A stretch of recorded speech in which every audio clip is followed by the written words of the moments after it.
Assalamualaikum warahmatullahi wabarakatuh. Balayan kiyya kabajamtoota jaalatamtoota dhaggeeffattoota keenya maganagaan dhuftanii isiniin jechaa guyyaarraan kanaame barreeffama gabaabaa Ustaad Ibsaa Hasan gallakkisee tokkoon qurreessin buusraaf dhufe Ustaad Ibsaa Hasan dhimma dhiyeenya kana waa'ee konkolaataa isaatii wajjin wal qabatu ilaalchisee barreeffama tokko akkana jechuudhaan gallakkiseetiin jira. Barreeffamni kun illeen yaada namoonni garaagaraa kaasaa jiranii fi wantoota tokko tokko irratti kan xiyyeeffatudha. Yaada kana ilaalchisuudhaan Ustaad Ibsaan gaa waan jedhe qabaa waan inni jedhe kana mee gaggabaabseetiin qurreessin buusaa turtiin waliin taasisaa isiniin jennam. Akkanaaf hubattan kanan barbaadu Ustaad Ibsaa Hasan barreeffama isaa gallakkisam. Guyyaa muraasa dura dhimma konkolaataa uummanni kabajaa Harargeen badhaasa seenaa naaf kennite ani gurguramuu fi karaatti hafuu isaa kaase irratti yaadota dogongorootaa tahan hedduu argeetan dhagee. Kana irratti har'aa fi seenaadhaaf waa jedhuudhaan barbaada kan jedhu Ustaad Ibsaan gariin waan ani ulfinaa fi kabaja uummata sikkoo fi mandoo gadi buusetti na ilaale jedham. Gariin waan ani konkolaataa naaf galchaa maallaqa walitti naaf qaba jedhee iyyadhe se'ee duulan irratti bane jedham. Ilaamee jechuu yaada isaa kanatti fufu Ustaad Ibsaan ani dargaggeessa waggaa 30 gadiiti nama wallaalaadha beekumsaa fi dandeettii namarraa addana taasise hin qabu uummata kanaaf oolmaa oole jedhee seenaa fi qiyaamaadhaaf waan lakkaa'adde hin qabu garuu rabbii yeroo si qormaatu fedhe sumaa zeeroo kana ija namaatti dhibba si godham tola rabbii waakkachuu kootii miti hanga kiyya ofiisinii fi muudhaa fi jedham beekamtii fi galata uummataan argadha jedhee takkaa karooraan irratti yoon hojjedhate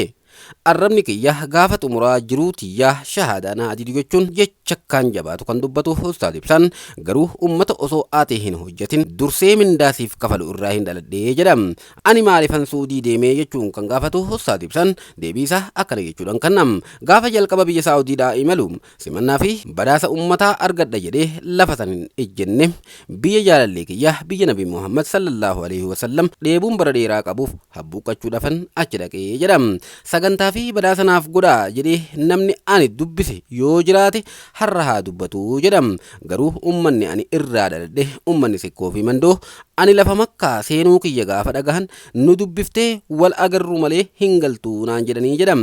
Yeroo dheeraadhaaf ani didullee dirqama narra kaanii jedham. Jalqaba Harargeedha moo sikkoo mandootu na simate jechuun gaafii kan godhu Ustaad Ibsaan yeroo jalqabaatiif hawaasni na simate sikkoo fi mandoo makkaarraa gara Riyaad xayyaaraan na yaamanii nama 30 jala waan gahuun manguddoo fi dargaggoon konkolaataa hiriirsanii dirree xayyaaratti na simatanii jedham. Ani yeroon gadi bahee argu narrifadhee jedham. Rabbii kiyyaatu na beekaa guyyaa sana dhokadhee baay'eedhaan boohem himachuudhaaf osoo hin taane himuufi jedham. Akkasiin seene kan jedhu Ustaad Ibsaan booda maaltu ta'e jechuudhaan gaafii gaafatam. Hoteela qabanii sagantaa guddaa seenaa biyya alaa keessatti jalqabaaf naaf godhanii jedham. Badhaasni gatii qaaliidhaan bitamee guyyaa sanaaf kenname wallaahi lakkoofsa isaa rabbi qofaatu beekaa jedham. Sagantaa akkasii yeroo lama naaf godhanii jedham. Jalqabaaf seenaa kiyya keessatti biyya alaatti namni sagantaa ani isa hin geenye kan inni na caalu naaf godhe sikkoo fi mandoodhaa jedham. Hanga akka daa'imatti harkaan nyaata afaan na kaa'anii na nyaachisanitti ulfina dur abboota irraa dhaalan natti agarsiisanii jedham. Akkan itti irraanfadhuu fi itti waaqadhullee hin qabu jedham. Yoo ani isaan waaqadhe isaan osoo hin taane rabbiin walitti bu'aa jedham. Tola rabbii waaqadhe jechuudha kana beekaa jechuun yaada kennatam. Ilmaan afran qalloo Harargeen maal goote jechuun gaafii gaafatam. Baatii lama booda uummanni afran qalloo Harargeen baabaa keenya Sheek Amiin Ibroo wajjin sagantaa nuuf goote jedham. Akkatti Sheek Amiin Ibroo wajjin wal naqixxeessanii sagantaa naaf godhan hanga har'aa na ajaa'ibaa jedham. Achi qofatti hin dhaabbanne ulfina tasa hin eegamne konkolaataa na badhaasanii jedham. Oromoon hundi gaafa san gammadee akkatti gammachuu ibsatu dhabee jedham. Booda konkolaataan maal ta'e jechuun gaafii kan gaafatu Ustaad Ibsaan deebii isaa yeroo kennu boodarra konkolaataa kana galchuudhaaf balbala 5 ol rukunneeti jirraa jedham. Baatii 9 guutuu yaalii alaa fi keessaa godhee dadhabee konkolaataa kana qaraxa isaa kafaluu waan hin dandeenyeef kana hunda harkifattee jedham. Kunis sababa malee murtii rabbiitii jedham. Konkolaataa kana galchuun yaaliin maallaqaa godhamee jira jechuudhaan kan gaafatu Ustaad Ibsaan konkolaataa kana galchuudhaaf akka jaallawwan tiyya kanneen akka Sheek Mubaarak Roobee, Sheek Sayyid Aliyyi, Abu Musaabii fi Sheek Muhammad Amiin yaalii guddaa godhaniitii turanii sunillee garuu hin mirgoofne jedham. Boodarra karaan konkolaataan itti galtu mootummaa Itoophiyaatiin cufamuun uummata Harargee koree dhimma konkolaataa wajjin mari'annee gurguruu murteessinee jedham. Gurgurtaan isiidha parsantii 39 gadi bu'eeti gurguramee jedham. Dhiheenya dubbii san maaliif kaasee jechuun kan gaafatu konkolaataan erga gurguramtee gara maallaqaa deebifne booda jechoota fi hamii fokkattuu dhagahuu eegaleem gariin konkolaataa san akka waan warrumti na badaase na jalaa gurguratetti dhara haasayuu eegaleem gariin ammoo akka waan ishiin hatamtee baddetti dubbateem gariin akka waan ani maallaqatti haajamee gurguradhetti dubbateem irra hedduun ummataa ammoo konkolaataa san eessa keessa jechuun gaafii guddaa ba'anatti taheen na rakkisee jedham kanaaf sanillee qulqulleessuudhaaf karaan ani hawaasa kanatti lallabadhu miidiyaa qofadham dubbilleen gaafa dura miidiyaadhaan tamsaate waan taateef karaan ani hawaasa kiyyaaf dhimma kanatti qulqulleessuudhaaf filadhe gama miidiyaa kana qofaa jedham kanaafan dubbadhee namaaf hubadhaa jechuudhanis kan yaada isaatti fufuu ustaad ibsan anis hikkoo fi mandoo nin komadhe jechuudhaan gaafii godhee deebii isaa yeroo kennu akka dhalootaatti anis hikkoo fi mandoodham anis hikkoo fi mandoof ilmam komachuudhaafillee haqan qabam haqa ilmoomaatii fi haqa biyyoomaa waan ta'eef isaanillee na komachuudhaaf haqa qabu kan jedhu ustaad ibsan kaleessa darbeef osoo hin taane boruufis ni nabdadhaa jedham isaanis naabdatuu jedham dadhabbii fi gumaata isaan naaf godhan garaan ittiin waakkadhuu fi sammuu ittiin dagadhu hin qabu kan jedhu ustaad ibsan hubachiisa waliigalaa jechuun yaada xumuraa yeroo kennu warra waan ani gargaarsaaf ummatatti lallabadhe se'uuf jechuudhaan yaada isaatti fufam ani akka kiyyaatti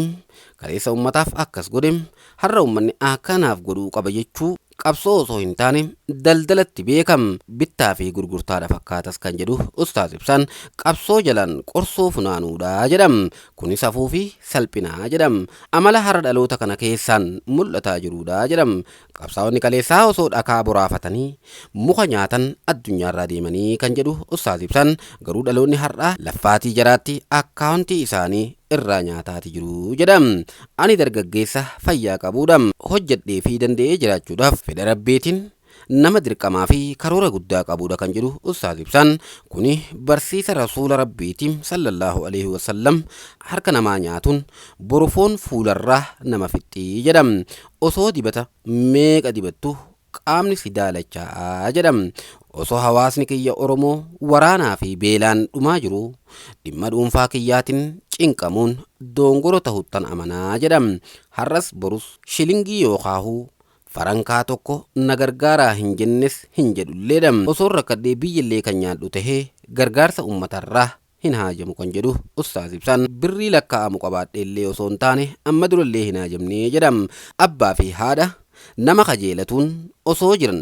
duudha jedhanii na barsiisan irraa hin dhaladde kan jedhu ustaad ibsan deeggarsi amma deemaa jirulleen fedha kiyyaa mitim hiriyoota fi jaallawwan kiyyaatu jaalalaa fi kabajanaaf qaban irraa kana hunda godhaa jiru jedhanii ammoo yeroo Oromoon kiristaanaa si wajjin dhaabbannee nutu siif bita jedhanii bilbilaa fi barreeffamaan na jajjabeessan ijoolleen biyyatiyyaa tokko tokkom kan na arrabsaniin argee jedham isaanis na arrabsatan malee nan arrabsinee jedham ani baguman nama isaan arrabsanii garaa itti qabbaneeffatan taheefi jechuun yaada isaa kan xumuru ustaad ibsan taatee tanaatu seenaadha tanaaf akka seenaatti barreessa jechuun barreeffama isaa dheeraa kan goolabuuf jedhu ustaad ibsan hunda keessan nan kabaja nan jaaladha isin hundi foonii fi lafee kooti waan isinitti balleesse dhiifamaa fi gorsaan na bira dhaabbadha ibsaan isin jaalataa jechuun barreeffama isaa goolabam.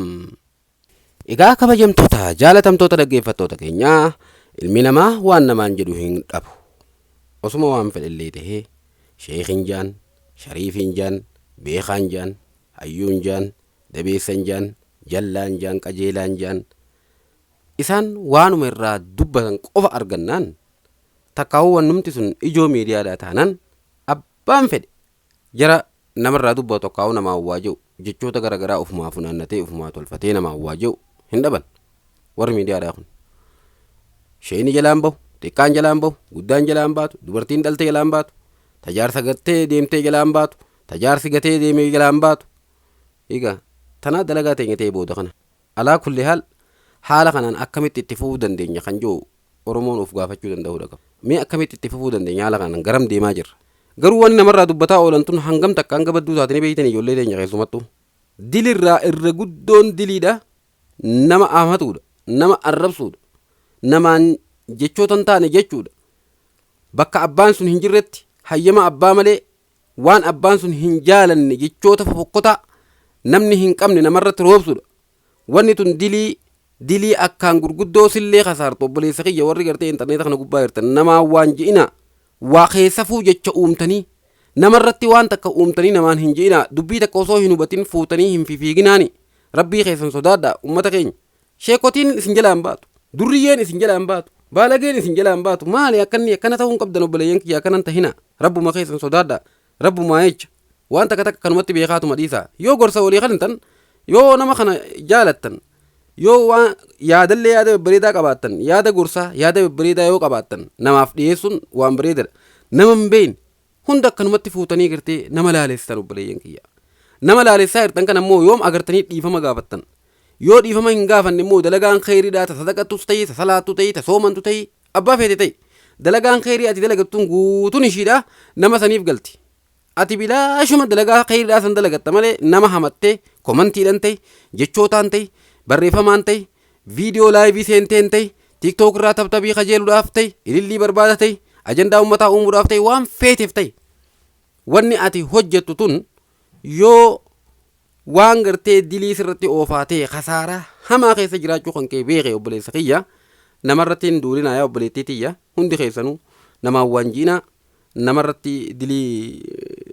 akka gartee isin irra deemtuun goona nama hamattanii nama arrabsitanii dhiisaa obboleeyyan nun fayyadu wanna kun addaan wal qooduu kutaadhaan wal qooduu jettee oofuu waan hin beeyne keessa seentanii borcuu wanna kun hundinuu khasaaratti malee milkitti nun geessu wallahi milkitti nun geessu rabbuma keenya sodaan nun jaa Ustaaz Ibsaan gaa barreeffama kana jiru barreesse yaada ummataa ibsee jira barreeffama isaa kana sagaletti isiniif jiree isiniif dhiyeesseetiin jira gaa kabajamtoota jaalatamtoota dhaggeeffattoota keenya waan hanga ammaan tanaan wajjin turtaniif hedduu galatoomaan isiniin jedha waliif daddabarsaadhaati warra waan akkasii oofu biraan gahaan isiniin jaa nagaan naaf tura.